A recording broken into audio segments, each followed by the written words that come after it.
तर hi hello नमस्कार. तर आज मी बनवणार होते मुखवास म्हणजे शोप. तर याचं काय मी प्रमाण नाही घेत, तर आपल्या आवडीनुसार आपण याच्यामध्ये पदार्थ कमी जास्त करू शकतो. तर साधारण ही जी शोप आहे ना, ही एकदम बारीक आहे, म्हणजे चवीला पण ही छान लागते. तर आता ही मी साफ करून घेते, कारण याच्यामध्ये थोडाफार कचरा निघत असतो. त्यानंतर याच्यामध्ये मी बऱ्यापैकी 5 ते 6 वस्तू टाकत असते. तर त्याच्यामध्ये असते जवस, तीळ, त्यानंतर ओवा, शोप आणि जे सेंधव मीठ असतं ना ते पण टाकत असते. तर आता माझी शोप जी आहे ही साफ करून झालेली आहे. आणि हे जे पदार्थ आहे ना, तर हे एकदम मंद गॅसवर भाजायचे असतात. तर आता कढई पण तापलेली होती, तर इकडं मी शोप पण भाजून घेते. आणि एक वस्तू पण सांगायची राहिली, धना डाळ. तर साधारण 200 ग्रॅम शोप घेतली मी, त्यानंतर 200 ग्रॅमच धना डाळ घेतली आहे, 200 ग्रॅम जवस घेतली आहे, आणि थोडासा ओवा आणि त्यानंतर सेंधव मीठ. तर असं माझं प्रमाण असतं शोप तयार करण्याचं. तर पुढे तुम्हाला व्हिडिओमध्ये दाखवतेच मी की कसं मी तयार केले ते. आता त्यानंतर ही धना डाळ आहे, हिला काही जास्त भाजायची गरज नसते. किंचित 1 मिनिट फक्त गरम करून घेते, कारण ती अशी पण आहे ना भाजलेलीच असते.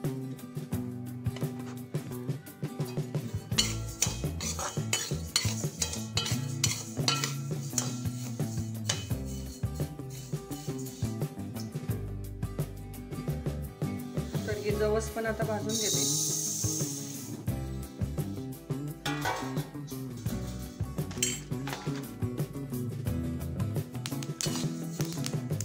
चटचट आवाज येतोय आणि शाईन आली आहे जवसवर, तोपर्यंत भाजायची. आणि आवाज पण येतोय, म्हणजे यातली जवस जी आहे ना ती छान भाजलेली आहे.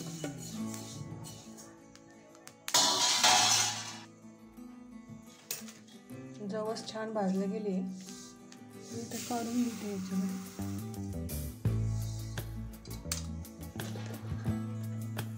आता ओवा टाकलाय आणि शेगडी बंद केली. फक्त या ओव्याला आहे ना फक्त गरम करून घेते.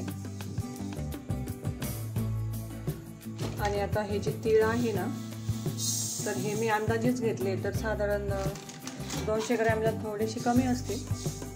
याला पण छान असं भाजून घेते. तीळ छान भाजलेले आणि फुललेले सुद्धा आहे. आता हे थंड झाले आणि त्याच्यामध्ये ना हे काळं मीठ टाकते आणि मिक्स करून घेते.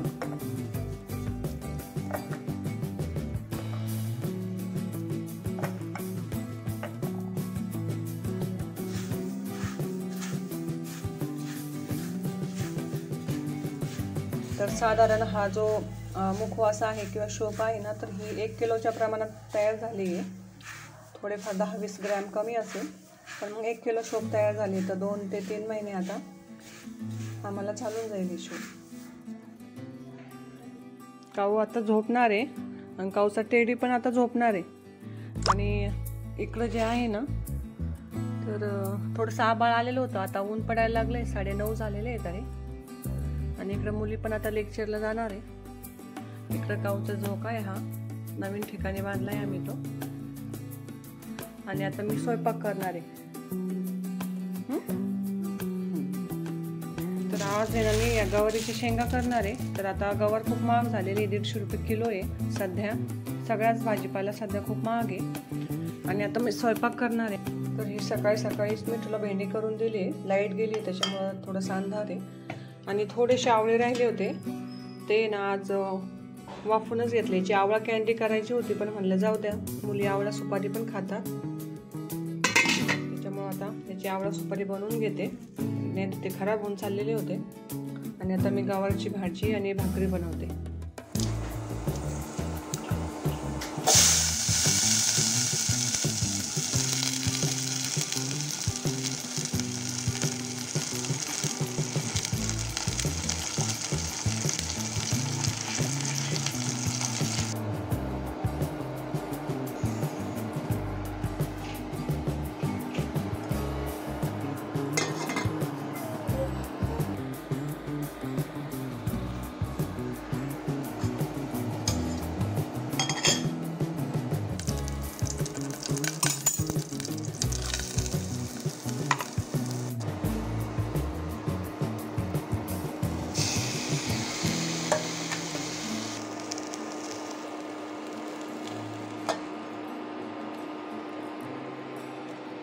तिकडे भाजी शिजते तोपर्यंत इकडे जे आवळे होते ना ते मी अशी बारीक बारीक कट करून घेतले चाकूने. आणि इकडं मला काऊ पण मदत करते बघा. काऊला काही झोप येत नाही आहे. काऊ दाखवू कट करून.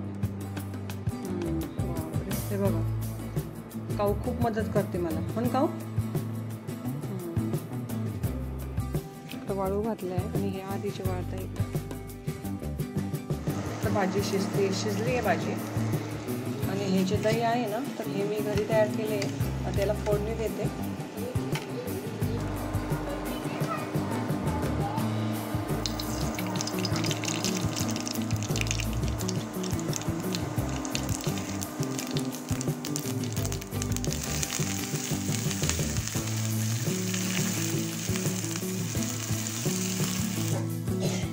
जे आहे ना ह्याच्यामध्ये थोडंसं दूध टाकून द्यायचं.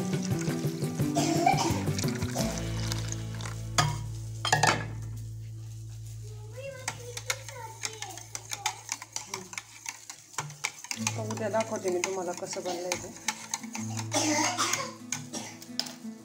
मस्तपैकी पोळेल ताक बनवलेलं आहे दाटसर असं. आणि इकडं भाजी पण तयार झाली आहे. आता भाकरी टाकायची आहे. बघा इकडे 2 भाकरी तयार केल्या आहे मी. आणि ही 3री भाकरी चालू आहे.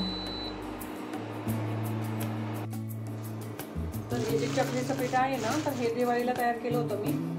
आई चकली बनवली दिवाळीलाच आणि बाकीची बनवायची राहिली होती. तर आता बनवून घेते मी. चाळून घेते एकदा. तर पीठ चाळून घेतलं तर साधारण एवढी घाण निघाली. माझ्याकडं चाळणी आहे पण जरा थोडीशी बारीक आहे म्हणून पूर्णाच्या चाळणीनं मी चाळून घेतलं ते. तर आता याच्यामध्ये मी थोडासा ओवा टाकून घेते. ओवा टाकला. आणि लाल तिखट आहे पण त्याच्यामध्ये थोडीशी हळद मिक्स झालेली आहे ना तर चकलीला रंग नाही येत. मग ही मिरची आहे ना ही मिक्सरमधून काढली आहे. अशी थोडीशी जाड आहे जरा. मग टाकून देते. त्यात तिखट टाकले आणि तीळ टाकले अंदाजे एवढे तीळ टाकून देते. आणि आता तेल गरम करायला ठेवते. अंदाजीच मीठ टाकते साधारण 2-1 चमचे.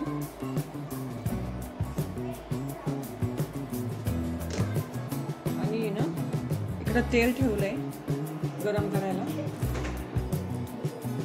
तेल एकदम कडक झालेलं आहे. याच्यावर टाकून घेते आणि याला आता चोळून घेते मी पिठाला तेल. आणि इकडं पाणी पण ठेवते गरम करायला. अंदाजेच ठेवते.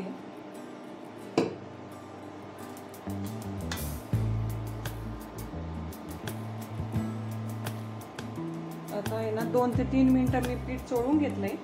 आणि बघा घट्ट गोळा तयार होतोय त्याचा. आणि आता याच्यामध्ये पाणी टाकते मी. तर पाणी गरम झाले तर आता हे पाण्याने मी असं भिजवून घेते. गरम आहे पाणी. चला इकडं पीठ भिजून झाले ओबडधोबड. तर 10 मिनिटं आता रेस्ट करण्यासाठी ठेवते. झाकून ठेवते. आणि हे जे पातेलं भरून मी पाणी घेतलं होतं तर एवढं पाणी उरलंय आणि एवढं लागून जाईल आता परत मळण्यासाठी.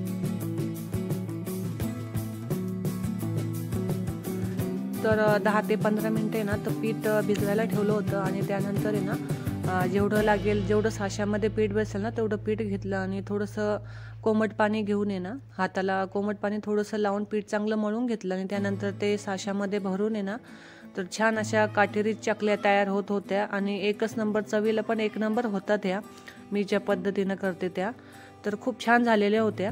आणि चकल्या बघा कशा काटेरी झालेल्या आहे. एकदम मस्त झालेल्या होत्या. आणि इकडं कढईमध्ये तेल पण तापवायला ठेवलेलं होतं. तर तेल जे आहे ना तर ते जास्त कडक पण करायचं नाही, जास्त नाही तापवायचं. तर मग मी इकडं अंदाज घेतला तेल तापवलंय का नाही, तापलंय का नाही. तर इकडं तेल पण तापलेलं होतं. आणि जेव्हा चकली सोडायची असते ना तर तेव्हा थोडंसं शेगडीची जी स्पीड आहे ना तर ती वाढवायची. त्यानंतर थोडीशी स्पीड वाढवली आणि इकडं 2 चकल्या मी टाकल्या. पण आहे ना कढई ना माझी छोटी झालेली होती तर मग मी नंतर पुढं मी कढई बदलली, याच्यामध्ये 2च चकल्या बसत होत्या, तर मग बाकी मोठी कढई घेतली थोडीशी. आणि ही जी कढई आहे ना, तर ही थोडीशी पातळ पण आहे बुडाला, त्यानंतर त्याला थोडासा जास्त वेळ लागणार होता, त्याच्यामुळं मी आता इकडं कढई बदलली आणि दुसरी कढई ठेवली.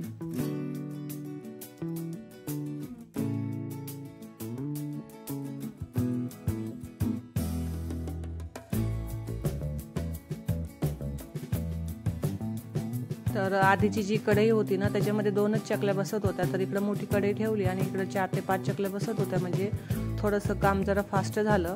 आणि त्यानंतर माझ्या सगळ्या चकल्या ज्या आहेत त्या बनवून झालेल्या होत्या. तर साधारण जे पीठ मी भिजवलं होतं ना, तर ते 1 किलोच्या प्रमाणात असेल, कमी जास्त. तर इकडं माझ्या भरपूर चकल्या बनवून झालेल्या होत्या, पण चकल्या बनवता बनवता भरपूर साऱ्या खाल्ल्या पण गेलेल्या होत्या, कारण झाल्याच तशा होत्या 1 नंबर. इकडं बघा, मी तुम्हाला दाखवते की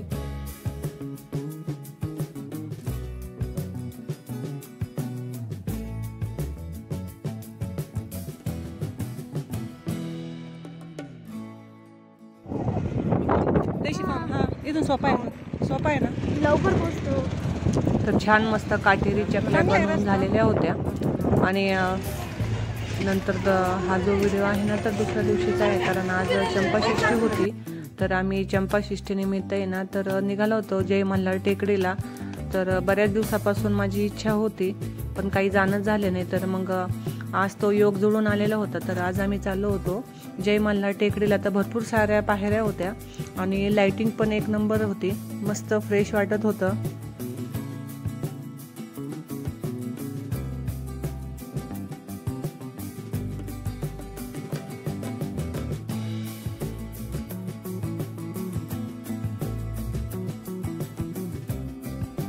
खूप सारी गर्दी पण झालेली होती, त्याच्यामुळं आतला काही शूट घेता नाही आलं मला.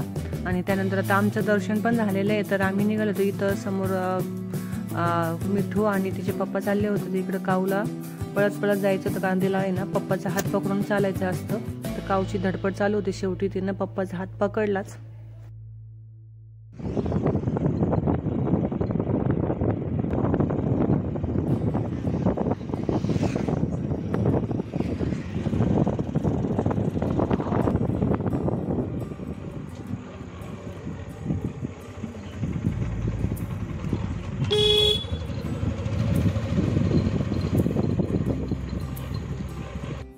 हाय हॅलो गुड मॉर्निंग. तर आज आहे मार्गशीर्ष महिन्यातला पहिला गुरुवार. हे बघा पक्षी, आणि सकाळचे 6:30 झालेले.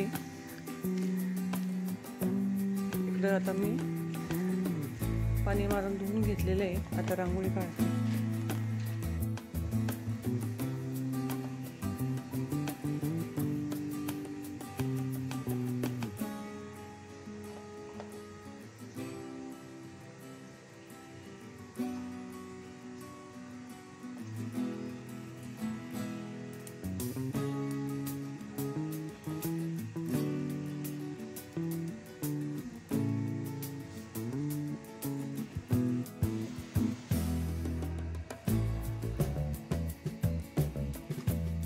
तर शुभ संध्याकाळ. तर संध्याकाळ होत आलेली 6 वाजता. तुम्ही आता इथं पूजा मांडून घेते.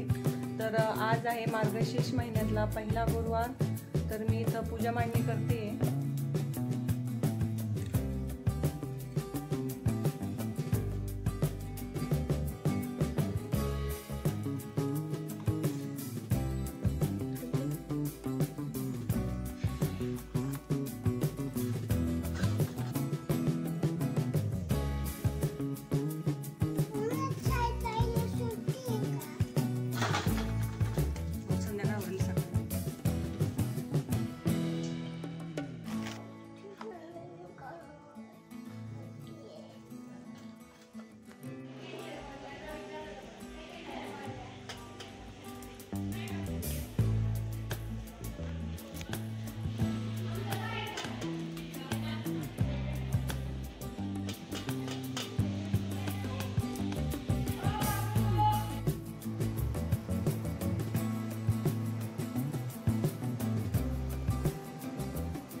श्री लक्ष्मीची कृपा आपल्यावर व्हावी, तिने आपल्या घरात वास करावा.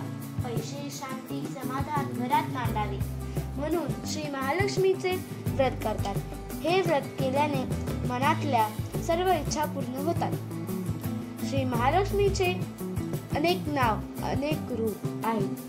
पार्वती, सिंधुकन्या, महालक्ष्मी, लक्ष्मी, राजलक्ष्मी, गृहलक्ष्मी, सावित्री, राधिका, रासेश्वरी, चंद्रा, गिरिजा, कन्या, आरती, सुशीला,